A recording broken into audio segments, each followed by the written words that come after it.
Welcome to Ruby. I'm Howard Frederick. I'm one of the owners of Ruby.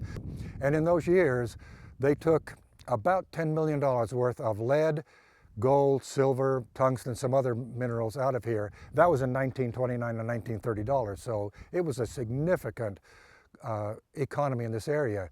During those years, there were probably 800 miners working the area, anywhere from 2 shifts to 3 shifts. They ran the mine for 24 hours a day, and the mine head was right behind me, and the wooden frame is actually a box that the ore was brought out of, and just in fact directly behind me at the ground are some concrete openings, and that is where the head frame sat.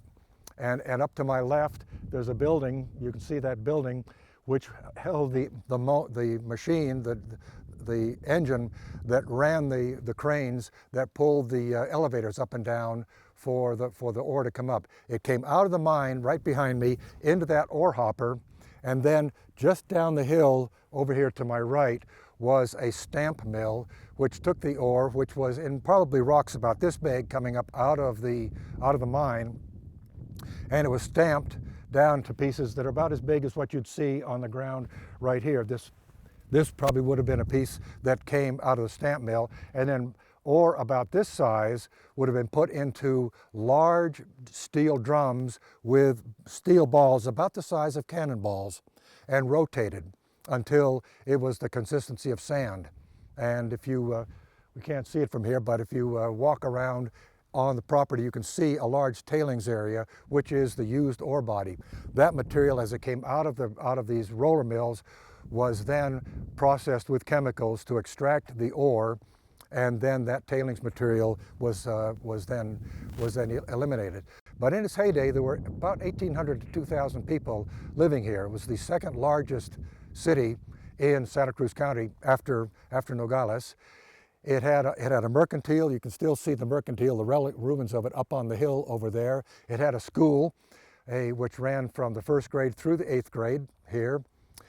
And they actually kept the school open until 1951 because it was the only school in the area, and they needed to, before they had the big school in Aravaca, the students continued to go to school here. When Eagle Pitcher left, it took a lot of buildings with it and set them up in Saudi for the mining operations up there. The ones they left were the ones that were made from adobe, and they just couldn't haul them out. And so what you see are the buildings that remain from those years.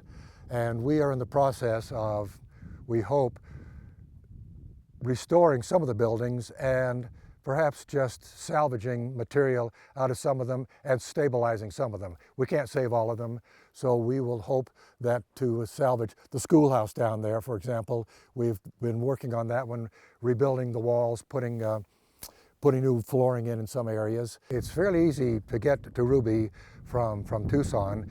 You come down Interstate 19 out of Tucson to the 48-kilometer marker in Amado, turn off to the west there, go to Aravaca, which is a paved road all the way. And in Aravaca, there's a sign coming through town. You can either turn right and go to Sasabe, or turn left and go to Ruby.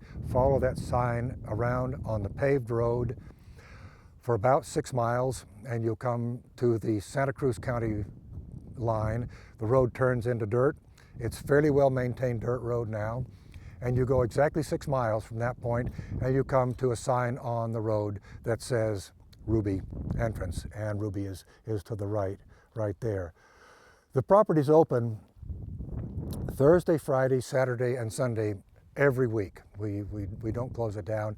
If it's a holiday weekend and and there's a Monday holiday, we keep Ruby open on that Monday as well.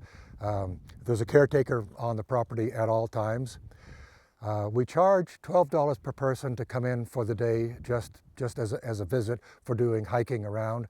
We have group rates. If a group wants to come in and just talk to the caretaker, we do have group rates for groups of over 10. There are also 2, well, we call them lakes, they're ponds on the property, and we've never stocked them, but from over years there has been runoff from Eagle Lake, which is above us on the forest, and largemouth bass and bluegill have come in, and as a result The lakes, the lower lake anyway, is considered as a trophy bass lake. We'll get upwards of 8.5, 9-pound bass out of that for fishermen who really know what they're doing.